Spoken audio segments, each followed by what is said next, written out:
Seja muito bem-vindo, bem-vinda ao programa O Consultor Responde, uma iniciativa do Núcleo dos Consultores da Microempa, um grupo formado por especialistas que atuam em diversas áreas da gestão, com o propósito de levar conhecimento prático, troca de experiências e soluções reais para o dia a dia de empresários e empreendedores.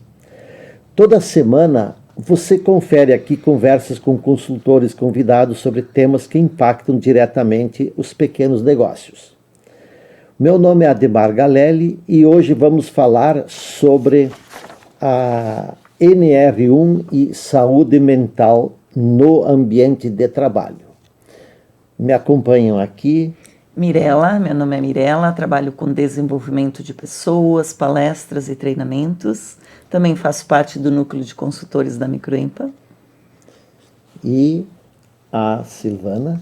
Meu nome é Silvana Guedes, eu sou sócia do Ademar Galelli. Nós temos uma empresa UP, Evolução, Desenvolvimento Empresarial e Pessoal. E vamos começar então a falar da questão da NR1, que foi um tema abordado por nós em programa anterior e nós viemos atualizar você que nos escuta. E o que constituiu no programa anterior? Nós trouxemos toda a questão da lei propriamente dita e da evolução histórica.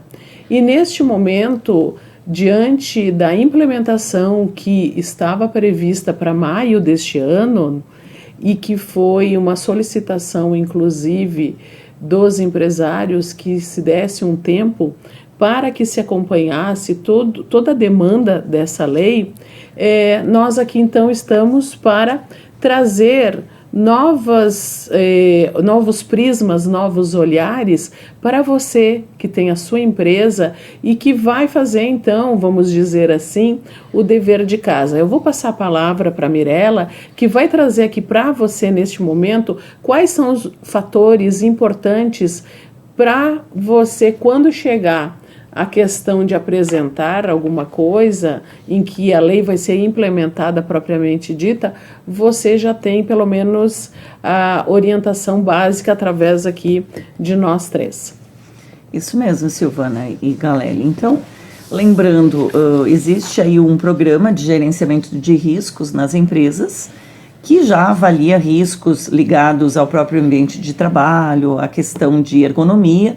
Porém, agora a NR traz um bloco onde vai ser avaliados os riscos psicossociais. O que significa isso? Vamos poder entender como as pessoas estão se sentindo dentro das empresas. Principalmente aqui trazendo alguns fatores que nós temos de algumas ferramentas que fazem essas avaliações. A autoeficácia, o quanto eu me sinto capaz de dar conta da demanda que eu tenho, dos desafios que eu tenho no ambiente de trabalho. As exigências que o meu trabalho tem, e será que eu dou conta no sentido emocional e psicológico, ou eu me sinto sobrecarregado? Fatores que vão levar em conta as relações humanas, tanto com colegas, como com líderes, a relação de respeito que essa liderança tem com as equipes, os próprios recursos da empresa no ambiente, que fatores podem trazer, por exemplo, estresse, pressão e sobrecarga, né? E a questão toda ligada à própria saúde emocional e bem-estar. Então, a questão que nós vamos discutir é como e quais são as causas que podem impactar justamente nesses fatores e levar a uma avaliação negativa, ou que oportunidades nós temos de ajudar as empresas e as pessoas, obviamente, a ter uma saúde mental realmente, né? É isso? Posso fazer uma parte? Pois não.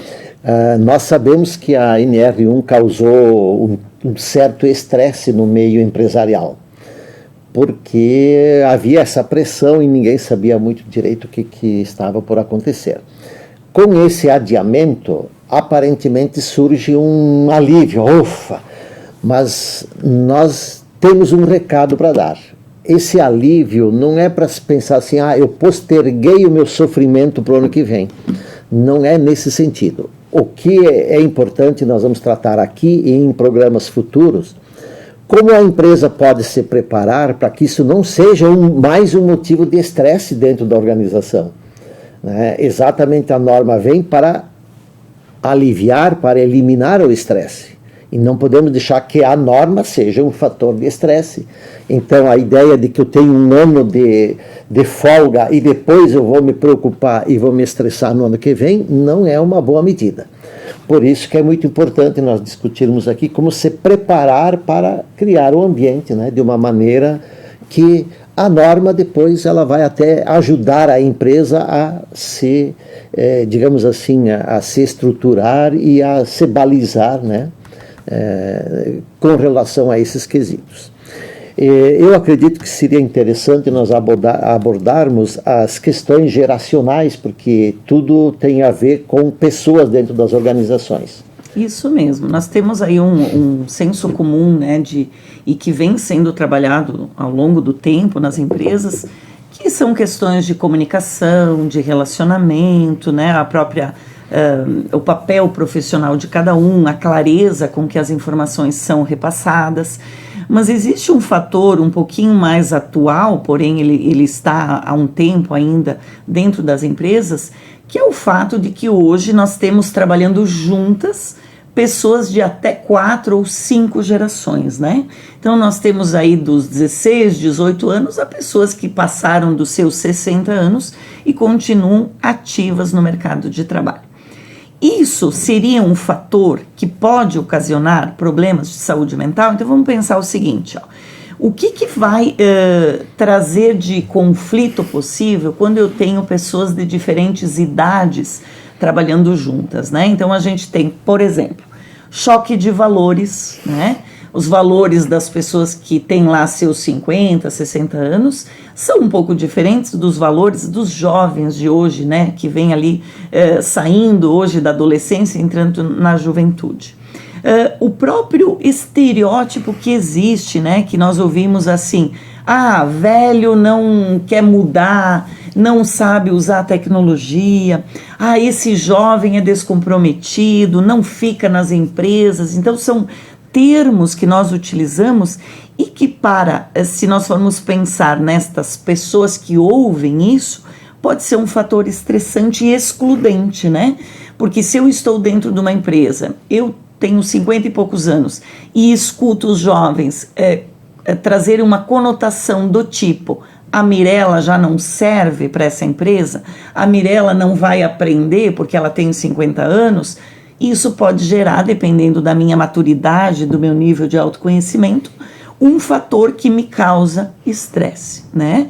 Da mesma forma, eu como jovem, entrando no mercado de trabalho, inseguro sim, que nós sabemos, aqui ninguém é muito jovem já, né? Mas sabemos que nós passamos por essa fase e tudo é muito novo. Embora tenhamos uma autoconfiança muito grande e um conhecimento do que é hoje solicitado, nós podemos nos sentir inseguros se uma pessoa mais velha diz, por exemplo, que eu não sou uma pessoa comprometida, né? Então, diferentes valores, formas de nos comunicarmos, os próprios potenciais diferentes, precisamos trabalhar justamente essa sinergia, para não ser um fator de estresse ou de abalar a nossa saúde mental, né? A própria liderança, né? O quanto a liderança ela lida com as diferentes gerações de uma forma positiva ou talvez de uma forma que desconstrói a própria união do time, né? Então aqui eu trago, né, falando de gerações, um fator, uma fonte de estresse possível se não for bem trabalhada. Os meus colegas aqui vão complementar com que outros vieses nós podemos trabalhar falando em gerações diferentes, mas que podem trazer justamente esse equilíbrio, né? Essa união desses diferentes perfis. Muito bem. Silvana, a espiritualidade é um assunto antigo, né, na humanidade. Todavia, é muito contemporâneo a questão da espiritualidade no local de trabalho, isto é, espiritualidade nas organizações empresariais. Você é uma estudiosa do assunto, inclusive com doutorado nesta área, né? O que você teria para trazer para nós aqui com relação a essa questão de a importância da espiritualidade para criar um ambiente organizacional que seja favorável tanto para as empresas quanto para os trabalhadores? Quando a gente fala de espiritualidade, é importante falar da inteligência espiritual propriamente dita, que é inerente ao ser humano. Ela não é vinculada propriamente numa questão de propriedade religiosa. A religião, ela é um viés de maneira de conexão, ou seja, religião significa religar, e religar a essa transcendência que é inerente ao ser humano. É um pouco assustador quando nós vemos uma abordagem, espiritualidade nas organizações, porque ainda é um tema cercado de tabu. Então eu gosto muito de trazer aqui a você que me escuta um olhar mais generalizado, saindo da caixa, vamos dizer assim, e olhar o aspecto tanto da inteligência cognitiva, que é o aprendizado do ser humano, a inteligência emocional, que é o que fica à flor da pele quando a gente está falando de estresse, quando a gente está falando de desconforto dentro de uma organização, e como um pano de fundo a inteligência espiritual. Quando a Mirella fala de valores, dos valores, daquilo que a gente aprendeu dentro de uma sociedade, e esse, vamos dizer assim, desequilíbrio geracional, e eu vou chamar de desequilíbrio com um pouco de exagero, porque você tem sim como lidar com as pessoas que têm mais idade, vamos dizer assim, com as novas gerações, você tem como equacionar isso de maneira que todos convivam com o bem-estar. Bem-estar é extremamente espiritual. A questão de valor também é espiritual. E aí a Mirella trouxe uma questão assim muito importante que pode estar acontecendo não só na nossa empresa, mas na sociedade, que é a questão do preconceito. Daquela coisa que o velho não serve mais e o que o novo não está pronto. Né? Então o novo também não serve e o velho não serve, então como é que as empresas vão sobreviver? Né? Então eu convido você que está me escutando a começar a ouvir com o olhar da tua empresa com alma. A alma da tua empresa qual é? Lá quando você criou a tua empresa, o que te instigou, o que te impulsionou a criar essa empresa e transformar e trazer todos os funcionários que vivem, e fora as famílias, e fora outros empregos indiretos que são criados. Isso é extremamente espiritual, isso é a prosperidade manifesta. Então você que criou essa empresa, que hoje está se deparando com essa novidade, e aí a novidade entre aspas, porque o NR1 simplesmente veio validar algo que já deveria ser levado em consideração, que é o capital humano, essas pessoas que trabalham para você. Então, nesse sentido, a espiritualidade, ela tem um peso muito forte nas organizações, e eu convido você a pesquisar sobre o assunto e também aqui nos comentários fazer as perguntas pertinentes em relação à sua dúvida. Por quê? Porque quando a gente pensa em ser humano, nós temos que pensar de uma maneira conjunta, como eu falei, pensar nessa capacidade da pessoa aprender, essa capacidade da pessoa lidar com a sua inteligência emocional e, consequentemente, qual é o valor, qual é a missão, qual é a visão da sua empresa. Isso é espiritualidade, e isso tem que fechar com todos, independentemente da idade. Só complementando, Silvana, que tu fala, né? Me vem muito que o próprio propósito, né? Encontrar um sentido para aquele trabalho que eu realizo, e eu como líder encontrar o sentido para aquele meu time, né? O que eu preciso que eles tragam como resultado, tudo alinhado com esses valores da empresa, né?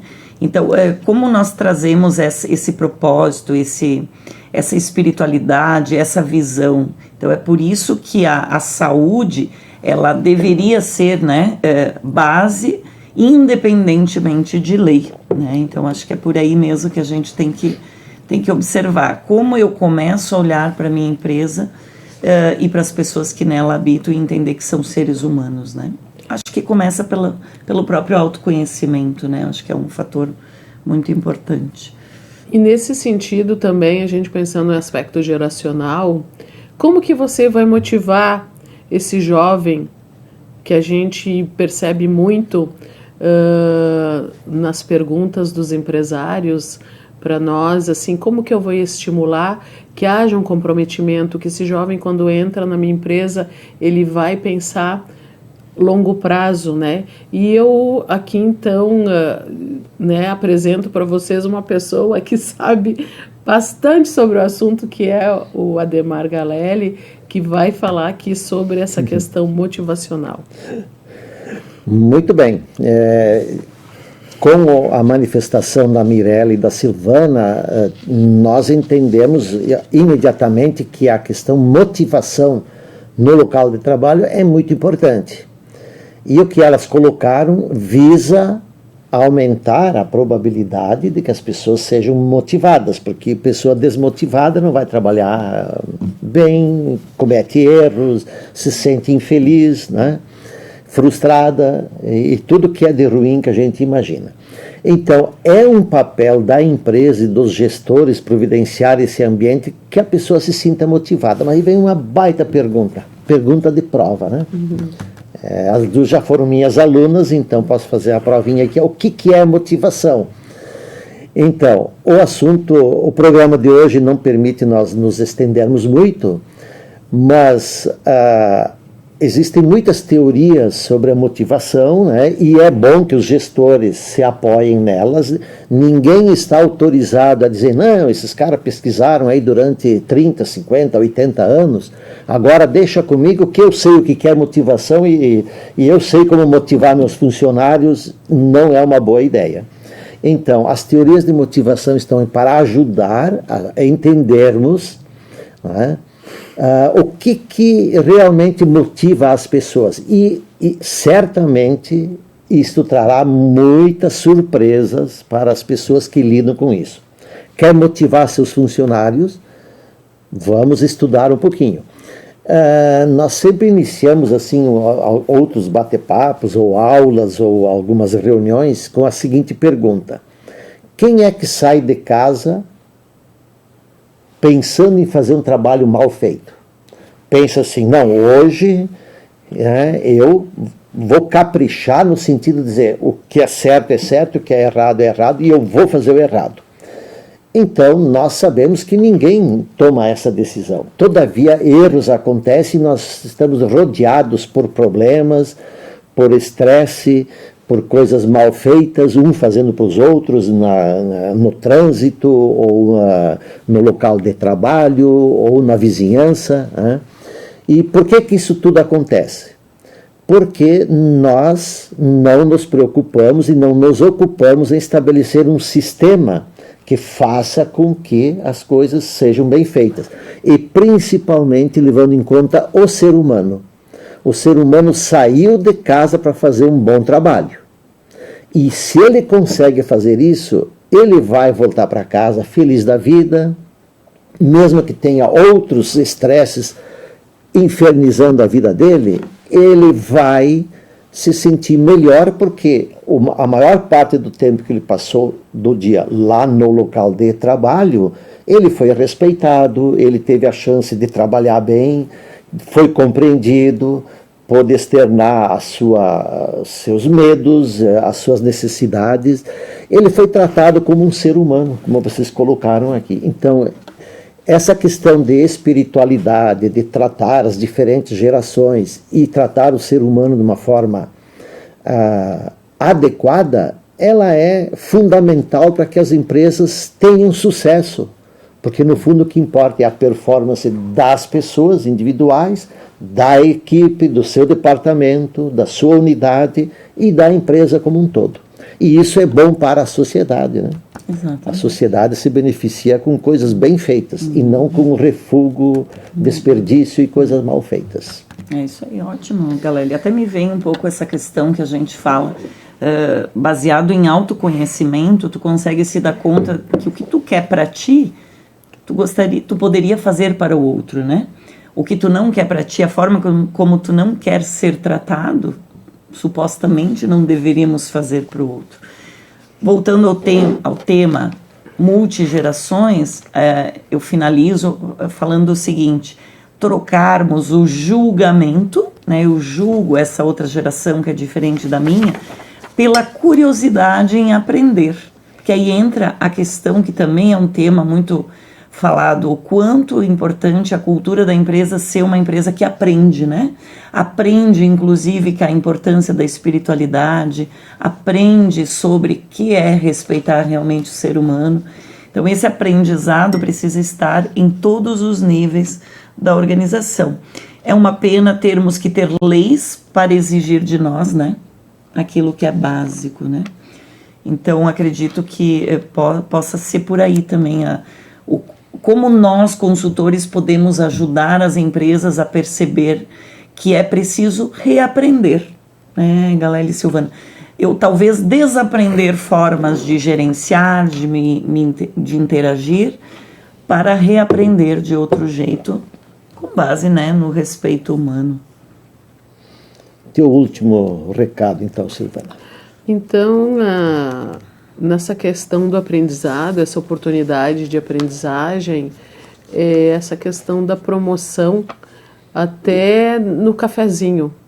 Ali, quando a pessoa está numa conversa informal ou quando chega um funcionário novo e os mais velhos de casa, vamos dizer assim, recepcionar de uma maneira que possa, através da própria atividade, passar esse novo conhecimento para aquele que está chegando. Enfim, existe uma série de formas que você pode tratar o teu funcionário para que ele se sinta pertencente. A palavra-chave numa empresa, né, um dos aspectos que eu estudei na minha tese de doutorado quando eu falo de espiritualidade, é a sensação de comunidade, de fazer parte de um todo.